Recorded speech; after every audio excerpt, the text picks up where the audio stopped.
Dernier journal d'information sur RTI1. Madame, Monsieur, bonsoir. Les titres sommaires de cette édition. Le rapport d'évaluation annuel de la Haute Autorité pour la bonne gouvernance remis au vice-président de la République. Il présente les activités liées à la lutte contre la corruption et les infractions assimilées sur la période 2020-2021. C'est un rapport qui révèle l'implication de la société civile dans la lutte contre la corruption en Côte d'Ivoire. Le maire de la ville américaine de Houston, Sylvester Turner, et une délégation d'investisseurs américains reçus par le Premier ministre ivoirien Patrick Hachi. Une rencontre autour des échanges économiques et commerciaux entre les États-Unis et la Côte d'Ivoire, des opportunités qui s'ouvrent pour les secteurs de la santé, de l'éducation ou encore des technologies. Et puis, nous ouvrons aussi ce soir le dossier Vidici. 6 minutes au centre des grands brûlés de la commune de Cocody. 500 patients y sont en moyenne reçus chaque année après douleur et désespoir. Comment se fait la réinsertion de ces patients dans la société? C'est un dossier qui nous montre le combat de spécialistes pour sauver l'autonomie de ces personnes en reconstruction. Bienvenue à tous. Nous ouvrons ce journal par un communiqué de la présidence de la République portant sur un décret de nomination au Conseil supérieur de la magistrature. Mamadou Koné, ancien président du Conseil constitutionnel, est nommé par le président de la République, Alassane Ouattara. C'est un communiqué que présente le secrétaire général adjointe de la présidence de la République, Masséré Touré Koné. Communiqué de la présidence de la République. Le président de la République, Son Excellence M. Alassane Ouattara, a signé ce vendredi 21 juillet 2023 un décret de nomination au Conseil supérieur de la magistrature. Ainsi, M. Mamadou Koné, magistrat hors hiérarchie, groupe A, échelon unique, précédemment président du Conseil constitutionnel, est nommé président du Conseil supérieur de la magistrature pour un mandat de 5 ans. Le président de la République adresse ses remerciements à M. Mamadou Koné pour son action à la tête du Conseil constitutionnel et lui adresse ses vœux de succès dans l'exercice de ses nouvelles fonctions. Fait à Abidjan, le vendredi 21 juillet 2023. Je vous remercie. Voilà, la secrétaire générale adjointe de la présidence de la République, Masséré Touré Koné, lisant le communiqué présidentiel annonçant la nomination au Conseil supérieur de la magistrature de Mamadou Koné, ancien président du Conseil constitutionnel de Côte d'Ivoire, une nomination par le président de la République de Côte d'Ivoire, Alassane Ouattara. La Haute Autorité pour la bonne gouvernance présentait hier son rapport d'évaluation annuel de la période 2020-2021. C'est un rapport d'activité lié à la prévention et la lutte contre la corruption. La Haute Autorité pour la bonne gouvernance souhaite ainsi intensifier la lutte contre la corruption et toute infraction assimilée pour faire de la Côte d'Ivoire un pays libre de toute forme de corruption selon la vision du chef de l'État. Un rapport remis au vice-président de la République, Tiemoko Mélié-Koné, dans cet élément rapporté par Viviane Naïma. Créée en 2013, la Haute Autorité pour la bonne gouvernance a pour mission de travailler à la prévention et à la lutte contre la corruption sous toutes ses formes.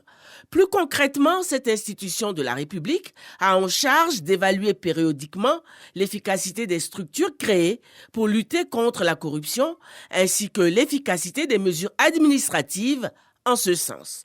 La Haute Autorité pour la bonne gouvernance est placée directement sous l'autorité du président de la République et a l'obligation de lui adresser un rapport annuel d'évaluation.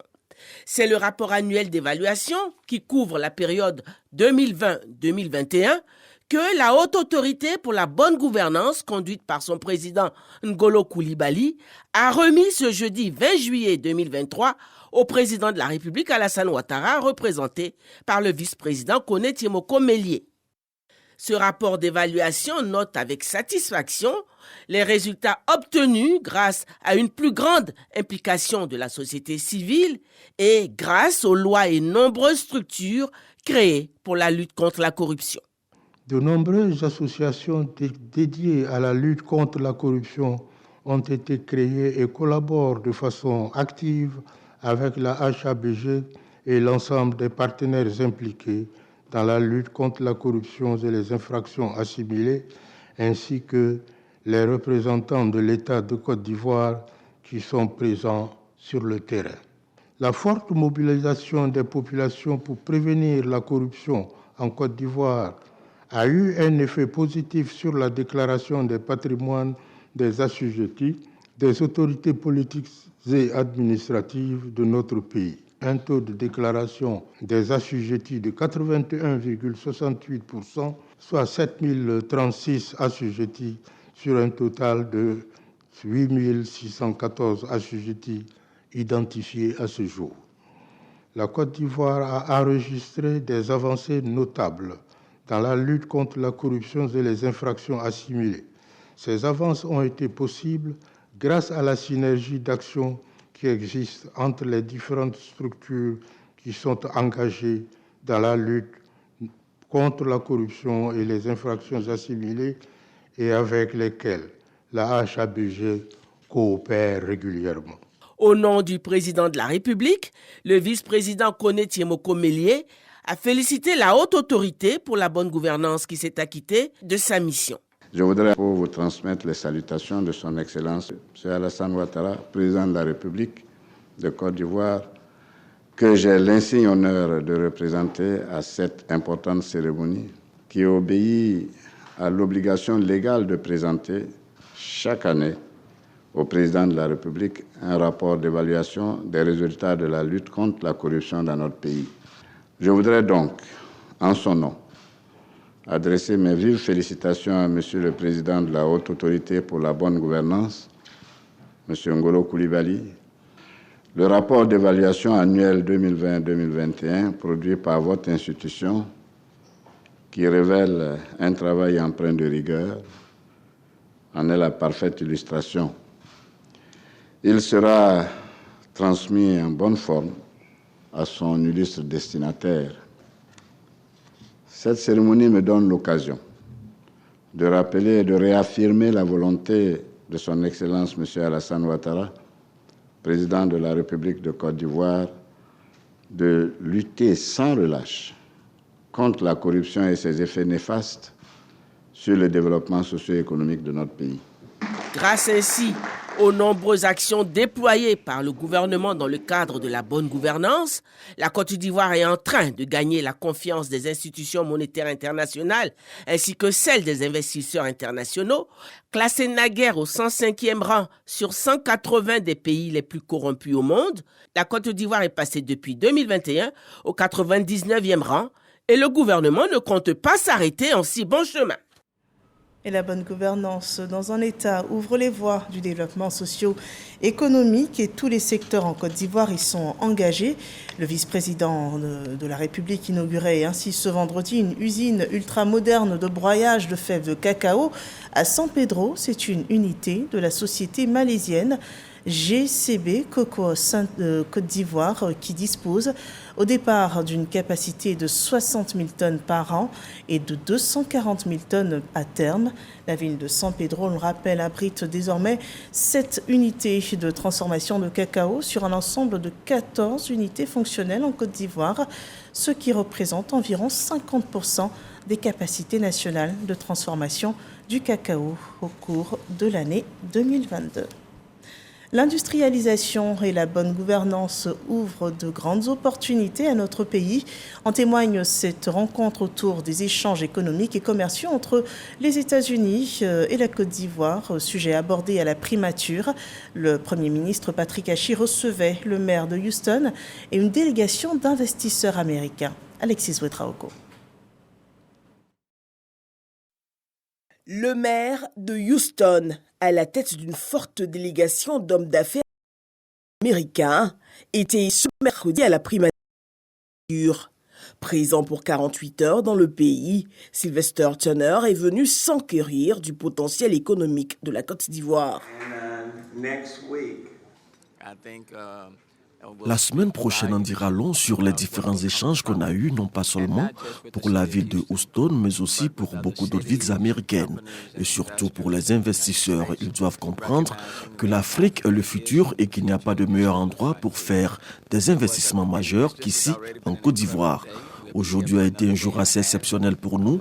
Nous sommes encore là pour un jour et demi et nous sommes très confiants et enthousiastes par rapport aux perspectives. Croissance économique, impact sous-régional, secteur à fort potentiel. Le chef du gouvernement présente les atouts économiques du Made in Côte d'Ivoire. Patrick Hachi lance un appel fort aux investisseurs internationaux. Votre présence est un signal fort aux investisseurs. Ils se diront que si le maire de Houston y est allé, c'est qu'il y a des intérêts importants là-bas. Et nous les invitons à venir découvrir le potentiel de la Côte d'Ivoire. Un peu plus tôt en journée, Sylvester Turner a été reçu par la ministre d'État, ministre des Affaires étrangères, de l'intégration africaine et de la diaspora, Kandia Camara. Il y a été décoré commandeur de l'Ordre national. Au terme de sa visite, notons-le, le maire de Houston sera reçu par le vice-président Tiemoko Miele-Kone avant de quitter la Côte d'Ivoire. Et les partenariats économiques servent au développement du numérique éducatif et à la recherche scientifique. Ici en Côte d'Ivoire, le contrat de désendettement et de développement apporte un appui matériel au ministère de l'Enseignement supérieur par un don de matériel informatique d'une valeur de 60 millions de francs CFA, lancé davantage dans cet élément rapporté par Massati Ouattara et Jean-Marc Djadji. Des ordinateurs portables, des imprimantes et appareils audiovisuels remis au cabinet du ministère de l'Enseignement supérieur et de la Recherche scientifique, offerts par le C2D, ces équipements numériques d'une valeur de 60 millions de francs CFA renforceront les capacités des étudiants issus des universités publiques du pays. Cette activité était prévue dans une logique de renforcement du développement du numérique éducatif en Côte d'Ivoire. L'objectif, c'est quand même de rendre plus performant le système d'enseignement supérieur et de recherche scientifique en s'appuyant sur le numérique éducatif. Nous avons tous compris l'importance du numérique de façon générale dans l'amélioration de notre travail au quotidien. Je voudrais dire à quel point j'apprécie à sa juste valeur cette activité du C2D qui nous permet de disposer ce jour des équipements informatiques. J'exhorte tous les bénéficiaires du cabinet des directions générales et centrales à en faire un bon usage. 17 espaces numériques et 3 Fab Labs sont en activité dans les universités publiques. 8 autres centres réservés aux technologies de l'information et de la communication sont prévus dans les années à venir. Et nous restons dans le secteur de l'éducation avec le démarrage des affectations en ligne des élèves des classes de 6e et de seconde. C'est une opération d'orientation scolaire importante à effectuer par le parent et l'élève pour les élèves en classe de 6e et ceux des classes de seconde A et C. C'est aussi une opération obligatoire ouverte à compter du mardi 25 juillet prochain au jeudi 10 août prochain. Le processus est expliqué par la direction de l'orientation et des bourses dans cet élément de Walter Amadou Ouattara. La dématérialisation des actes administratifs continue d'être une réalité au ministère de l'Éducation nationale et de l'alphabétisation. Initiée en 2018, l'affectation en ligne des élèves en classe de 6e en est une parfaite illustration. Au titre de la session 2023, les admis au CPE avec 85 points débutent l'opération. TGP de 153 à 170 points. À partir du mardi 25 juillet 2023 à 23h59. De 136 à 170 points à partir du mercredi 26 juillet 2023 à 23h59. De 85 à 170 points à partir du jeudi 27 juillet 2023 à 23h59. L'orientation, affectation en seconde A ou C selon les 3 phases suivantes. Moyenne d'orientation supérieure ou égale à 14 sur 20 à partir du jeudi 10 août 2023 à 23h59. Moyenne d'orientation supérieure ou égale à 12 sur 20 à partir du vendredi 11 août 2023 à 23h59. Moyenne d'orientation supérieure ou égale à 10 sur 20 à partir du 12 août 2023 à 23h59. Pour chaque niveau, 6e et seconde, L'entrée dans les établissements d'excellence est soumise à des conditions spécifiques disponibles sur le site de la DOB, www.mendog-ci.org. Le processus consiste à orienter et affecter les élèves concernés à l'aide d'un téléphone portable par le canal de tous les opérateurs de téléphonie mobile en envoyant DOB par message au 99 91. Le coût de l'opération est de 200 francs, prélevé uniquement sur le crédit de communication et dure au maximum 5 minutes. Nous encourageons vivement les élèves et leurs parents à choisir eux-mêmes une série et un établissement d'accueil afin d'éviter les réclamations après publication des résultats. L'orientation en ligne est un pan du projet d'amélioration de la gouvernance et de la délivrance des services de base aux citoyens PAG-DS, un projet financé par la Banque mondiale. Et les parents pourront aussi faire le choix de l'école militaire préparatoire technique EMPT, un établissement scolaire d'excellence qui a d'ailleurs ce jour présenté sa 77e promotion sortante d'enfants de troupes composée de 6 nationalités et les meilleurs élèves ont à cette occasion été récompensés. 87 brillants apprenants en tout ont reçu des prix au cours de cette cérémonie. Le point avec Walter Amadou Ouattara. Le travail bien fait conduit évidemment à la récompense. On le voit à travers cette cérémonie à l'école militaire préparatoire technique EMPT de Bingerville qui permet de remettre 87 prix aux 3 meilleurs élèves de chaque classe. Cette année, les filles ont empoché 51 prix, dont 6 sont revenus à Ange Victoria Kra Ngri de la terminale C. Le commandant école réaffirme l'ambition d'excellence de l'établissement. Rehausser le niveau académique des élèves et à les rendre plus performants aux examens à grand tirage. Les premiers résultats de cette fin d'année sont de nature à nous conforter et à croire que chaque personnel de notre établissement en a fait sien le slogan de cette année scolaire. Objectif 100% à l'MPT, je m'y engage. Ainsi, ces résultats sont au BPC 100%, au brevet de technicien en électronique 100% et au brevet de technicien en mécanique, véhicule et engin 100%. Après cette bonne année passée ici, la 77e promotion sortante d'enfants de troupe, composée de 6 nationalités autres qu'ivoiriennes, passe le flambeau. Elle est baptisée au nom du général de brigade Diarasouba Bakari, directeur général des affaires stratégiques au ministère d'État, ministère de la Défense. Mes filleuls, votre objectif maintenant doit être de réussir les études supérieures dans les différentes voies dans lesquelles vous allez vous engager. Le chemin qui se profile devant vous comportera son lot de difficultés que vous ne pourrez vaincre que par votre détermination et votre ardeur au travail.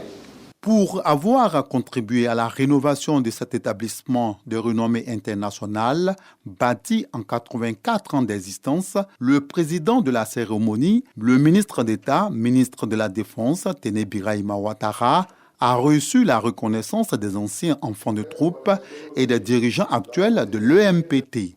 Il avait à ses côtés Amadou Koulibaly, ministre de la Communication et de l'Économie numérique, ainsi que plusieurs autorités de l'armée ivoirienne. Et le dossier vide ici qui nous conduit pour 6 minutes au centre des Grands Brûlés dans la commune de Cocody, un centre qui reçoit en moyenne 500 patients par an. Après douleur et désespoir, comment se fait la réinsertion de ces patients dans la société ? C'est un dossier qui nous montre le combat de spécialistes pour sauver l'autonomie de ces personnes en pleine reconstruction. Un dossier réalisé par Khalil Diomandé et Serge Coléa.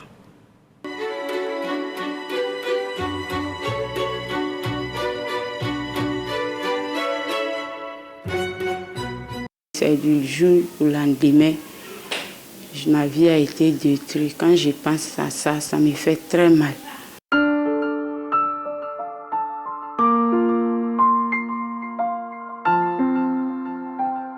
La vie de Korotoum, 28 ans, bascule un soir du 14 mai 2021. victime de l'explosion d'une bouteille de gaz en cuisine alors qu'elle travaillait comme domestique. La jeune femme est brûlée au 3e degré. Elle passe plusieurs mois de soins intensifs au centre des grands brûlés de Cocody. Une fois sortie de là, c'est un nouveau départ. Tout recommencer à zéro et affronter le regard de la société. Aujourd'hui, je ne peux plus travailler pour avoir l'argent. Quand je sors, là, les gens me regardent beaucoup. Quand tu t'en vas quelque part, tu te renseignes là. Les gens pensent que c'est pour dire bonjour, je veux de l'argent. 4 ans, c'est le nombre d'années qu'aura passé Korotoum comme domestique au domicile de la famille où s'est produit son accident. Elle dit avoir reçu la somme de 500 000 francs CFA de son ancienne patronne. Celle-ci a rompu tout contact avec elle aujourd'hui. Depuis elle est quittée ici aussi. Elle ne m'a pas appelé un jour, dit Koro, et ta santé, c'est comment? Je l'ai appelé aussi. Quand j'appelle, le téléphone sonne, ça ne décroche pas. Je ne savais pas qu'un jour, si problème arrive, on peut m'oublier totalement comme ça. Depuis 2 ans, le quotidien de Korotoum est fait de prières et d'espoir. Bien que déterminée à se reconstruire, elle est freinée par l'invalidité de ses mains. Seule une intervention chirurgicale peut la sauver. Ahmad, 24 ans, est lui aussi un grand brûlé. Son cas relève d'un accident de travail survenu en décembre 2020. Après un appui médical d'une semaine, son entreprise le laisse livrer à lui-même. Il n'a pas été déclaré à la CNPS, la Caisse nationale de prévoyance sociale. À un moment donné, on dit qu'ils ont trop perdu, ils ont trop dépensé, donc ils ne peuvent plus me soigner, que donc les parents n'ont qu'à prendre le reste. Je suis devenu une charge pour les parents. Lorsqu'il se remet de ses brûlures après environ 9 mois, Ahmad frappe à la porte de son employeur, espérant être réintégré. Il est tout simplement refoulé à son grand désarroi. Quand je suis parti à la société, mon patron, dès qu'il m'a regardé, m'a chassé. C'est quelle entreprise tu vas partir avec ces images? Plus que toi-même, ton entreprise, on te chasse. Tu vas aller t'arrêter devant quel patron pour dire que tu travailles? Tu ne sais même pas compter sur quoi. Tu ne sais même pas, souvent tu es assis, tu ne sais pas comment tu vas faire pour manger. Plus d'emploi, plus d'économie. Ahmad a perdu tout espoir. Que disent les textes juridiques relatifs à la sécurité au travail? Quelle issue pour les accidentés de travail non déclarés à la CNPS? Nous nous sommes référés à la directrice de la santé et de la sécurité au travail au ministère de l'Emploi et de la protection sociale pour nous éclairer. Tout travailleur du secteur privé formel doit être déclaré auprès de la Caisse nationale de prévoyance sociale. Donc, si ce travailleur-là n'est pas déclaré, ça c'est une infraction de l'employeur. Donc, justement, c'est lorsque le travailleur va venir auprès de la Caisse nationale de prévoyance sociale pour déclarer son accident, on va saisir l'inspection du travail qui va rentrer en jeu. Selon les dispositions du Code du travail, l'employeur a obligation d'assurer la préservation de l'emploi de son travailleur accidenté. Un employeur qui a son travailleur qui a été victime d'accident de travail n'a pas le droit de le jeter à la porte du jour au lendemain. Il doit veiller à lui trouver un poste adapté à sa nouvelle condition physique. La question du respect des droits des grands brûlés et l'amélioration de leurs conditions de vie, Rose de Souza en a fait son cheval de bataille. Elle accompagne depuis 2021 les personnes brûlées à travers son association. Les grands brûlés sont stigmatisés. Il n'y a pas de pitié envers ces personnes-là. On ne les considère même plus comme des êtres humains à la limite. Qui peut manger avec une personne qui a été brûlée vraiment? Qui peut acheter la marchandise d'une personne qui a été brûlée? Des enfants ne reconnaissent même plus le visage de leur mère. Il faut dire qu'il y a un taux élevé de suicide au milieu des anciens grands brûlés. C'est justement pour empêcher les cas de suicide que la prise en charge psychologique de ces personnes revêt toute son importance. Il y a le choc traumatique qui est lié justement à la brûlure qui réapparaît de façon continuelle, même dans le sommeil de la personne. Ça hante la personne. On peut corriger les choses par la chirurgie plastique. La chirurgie réparatrice peut intervenir, c'est vrai. Mais avant que cela intervienne et après que cela intervienne, il y a l'aspect psychologique de la personne qui est à prendre en compte. Selon une étude menée par la Société de l'anesthésie-réanimation d'Afrique francophone, le centre des Grands Brûlés d'Abidjan reçoit plus de 500 patients par an.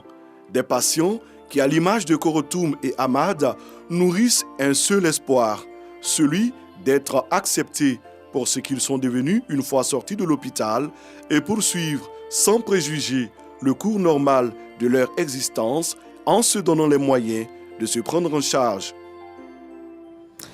Et voilà un dossier qui témoigne de la rude entreprise de réinsertion des Grands Brûlés dans la société ivoirienne. Réintégrer donc les Grands Brûlés avec dignité, une opération qu'il va falloir faire avec détermination et surtout ardeur. Nous passons à un dossier, un élément sur l'économie. Les géomètres experts sont formés à la chaîne foncière de Côte d'Ivoire au cours d'un atelier instructif sur un outil informatique. L'initiative est de l'Ordre des géomètres experts de Côte d'Ivoire. L'idée, c'est d'expliquer le mode opératoire de l'OPF aux géomètres en vue d'améliorer le système dans l'intérêt supérieur de la nation. Amidiara Souba et Jean-Marc Djadji nous en disent davantage.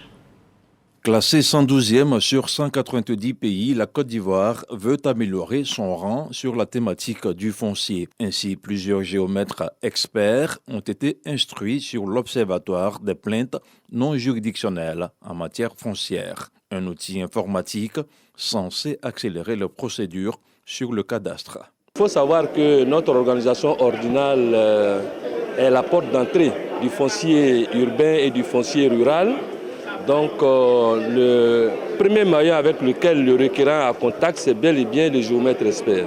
Donc, il était de bonne loi que cet observatoire, avec son président, vienne nous présenter les missions et nous dire comment on peut saisir l'observatoire afin de faciliter nos contacts avec le cadastre et la conservation foncière. Et selon les premiers responsables de l'observatoire, de nombreux défis restent à relever.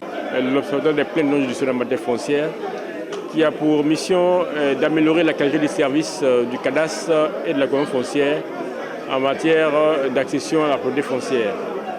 Toute difficulté que vous avez donc devant ces services-là, dans le cadre de l'accès à la propriété foncière, vous devez nous saisir l'espace de l'observatoire. Vous allez donc faire fort de traduire vos préoccupations. Créé en 2021 et composé du secteur public et privé, l'Observatoire des plaintes non juridictionnelles s'attelle à améliorer la qualité du service offert aux usagers. Il enregistre à ce jour près de 475 plaintes. Dans la région du Guémont, les populations sont à l'école de la paix pour créer un environnement apaisé avant, pendant et après les prochaines élections locales. Le reportage de Soro Corona nous en dit plus. Le corps préfectoral, les leaders communautaires, les guides religieux, les forces de défense et de sécurité, les membres des cellules civilo-militaires de la région de Guémont à l'école de la paix et de la cohésion sociale. Des séances de formation pour renforcer et consolider la cohésion sociale et le vivre ensemble avant, pendant et après les élections locales à venir. Une initiative du préfet de la région du Guémont. La région du Guémont ne doit pas faire peur. Le département de Dioko ne doit pas faire peur. Depuis 2018, les élections se sont passées ici de façon satisfaisante. C'est dans cette dynamique que nous nous situons, c'est-à-dire multiplier les initiatives pour que cette tendance puisse être ancrée véritablement dans le vécu des Ivoiriens.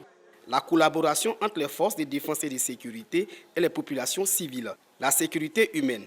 Deux thématiques qui permettront aux participants de détecter, prévenir et gérer les conflits communautaires afin de garantir la paix dans le Guémont. Il faut faire en sorte qu'on arrive à désethniciser le débat politique, on arrive à décommunautariser les questions de sécurité et autres. Il faut que la population participe en effet et qu'elle se mobilise pour prendre en main les enjeux sécuritaires, comprendre que rien ne peut se décider sans elle. La sécurité humaine, c'est regarder au-delà de la sécurité, regarder déjà la confiance qu'il y a entre les populations et la police et appuyer toutes les initiatives, qu'elles soient prises par l'État ou par d'autres acteurs, dans le sens de l'amélioration de la cohésion. Ces outils de cohésion sont des outils indispensables à maintenir la sécurité, la paix et la cohésion durant ces élections. Les chefs coutumiers, Les guides religieux et les membres des cellules civilo-militaires s'engagent à investir le terrain pour des élections apaisées. Ça va nous permettre de voir comment aborder les sujets avec la population, aborder les sujets avec les candidats surtout. On va demander à la population d'être fair play. La politique, c'est un jeu. Que le meilleur gagne. Chacun doit faire son travail pour bâtir une société juste et réconciliée. C'est ce message-là que je vais prôner à chaque fois que je ferai les messes dans les villages. Tous mobilisés et volontaires pour des consultations électorales apaisées. Thème de ces assises sur la paix, la cohésion sociale et les élections apaisées dans le Guémon. Ce séminaire est soutenu par le ministre d'État, ministre de la Défense, Téné Birahima Ouattara, et celui de l'Intérieur et de la Sécurité, Diomandé Vagondo. Et partons à présent pour un bref tour de l'actualité internationale du Nigeria aux États-Unis, passant par le sud du Yémen.